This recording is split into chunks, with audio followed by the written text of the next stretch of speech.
Hello everyone, welcome back to my channel.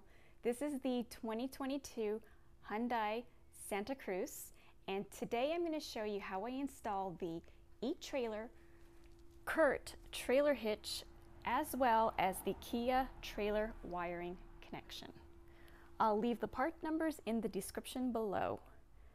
For this project you will need a 12mm and 19mm sockets, a 3-inch extension and the socket ratchet, a flat screwdriver, a light, a torque wrench, some zip ties, the spare tire lowering tool, and I'll also be using a jack to hold up the exhaust once loose. I have a couple of ratcheting wrenches as well, but I'm not sure if I'll need them, so let's get started. First, let's inspect the parts we will be using. Here's the trailer hitch, and it came with the hardware for installation. Over here is the Kia 7-pin connection. This also came with the wiring to attach an under-dash trailer brake controller, but I won't be installing that today.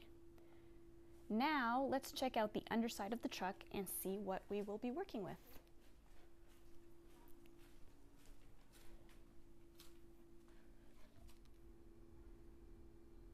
Here on the driver's side, you can easily see the 2-bolt holes in the side of the frame and the single bolt hole on the bottom of the frame that we'll be using to mount the hitch. Also on the driver's side is the cover that contains the wiring harness plug. Here we have to remove the 2 plastic nuts and the 3 push pins to remove the cover. Now, moving over to the passenger side. The passenger side will be a bit more challenging. As you can see, the muffler is in the way of the hitch bolt holes, so we will need to lower the muffler by sliding it off of 3 different exhaust hangers. One on the back of the muffler, one on the front of the muffler, and one on the exhaust pipe leading to the muffler. Also, to make access easier, I will be lowering the spare tire as well. So let's get started with the installation by lowering and removing the spare tire. So I'm gonna open up this spare tire access point. I've got my jack tools. I'm gonna put this on in.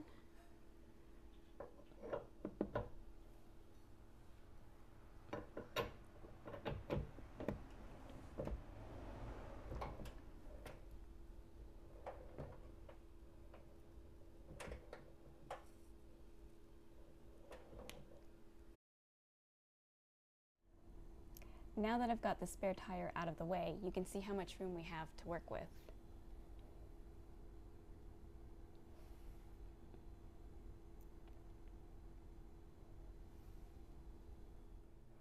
I now have the trailer hitch under the vehicle. I read on the Santa Cruz forum that before lowering the muffler, you can use the muffler to hold up the passenger side of the hitch while you install the bolts onto the driver's side of the hitch finger tight. So let's give that a try, as this hitch is very heavy. So as you can see, I was able to tighten up these bolts, and looking over to the passenger side, I rested that side of the hitch onto the muffler, and it worked.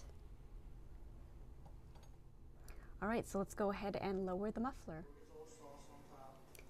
Here you can see that I removed the muffler hangers. I simply used a flathead screwdriver and pried each of the 3 rubber hangers off the metal support bars. One on each side of the muffler and one on the exhaust pipe. I was surprised at how easy they came off, but the truck is new and the rubber hangers are still very pliable. I also used the jack to support the muffler once all 3 hangers were off.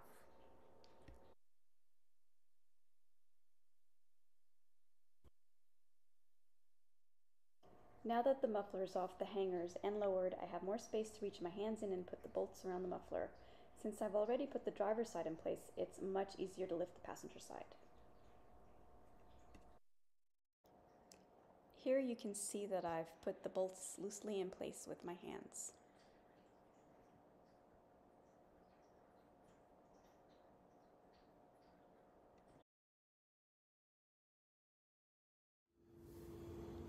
Even with the muffler lowered, it's still hard to tighten the bolts. I had to use my flex head ratcheting 19mm wrench to tighten the lower bolt. The other two bolts, I was able to use the 19mm socket. Here you can see everything torqued down to 68 foot-pounds. The instructions had indicated 86, but I believe that was a misprint.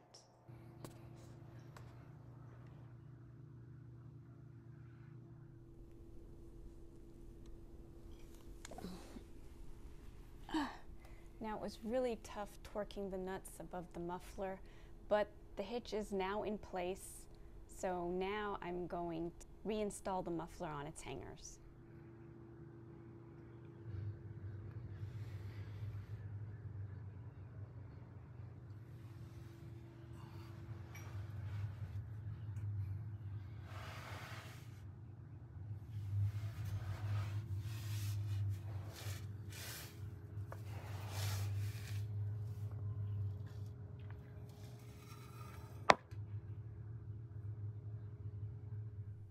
Now that I've got the muffler back in place, the trailer hitch is nice and stable. I'm going to install the wiring harness, and to do that I have to pop off these 3 pins down here.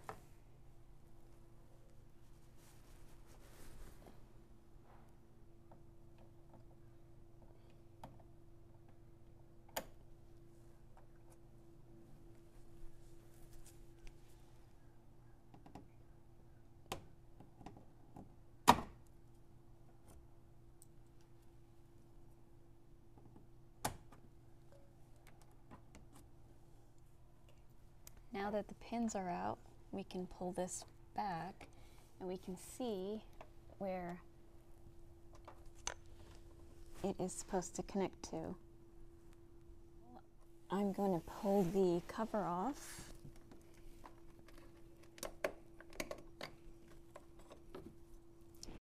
I'm going to hook the wiring harness up to it.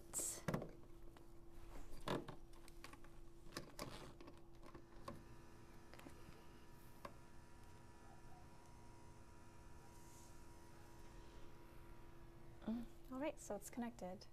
Now I'm going to run the wires the rest of the way. The Kia 7-pin wiring harness came with zip ties and double-sided mounting tape.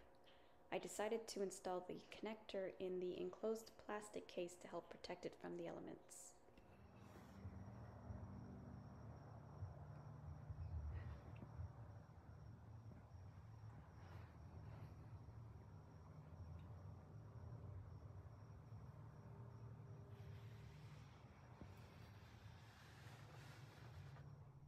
So now I've closed everything up and I've zip tied the wiring harness in place. Now unfortunately it didn't come with a mount for that, so I will be ordering that on Amazon, but I've got it all nice and zip tied in place for now. So I hope you enjoyed watching this video. Thanks for joining me today. Please subscribe to my channel and come see my future videos. Bye for now.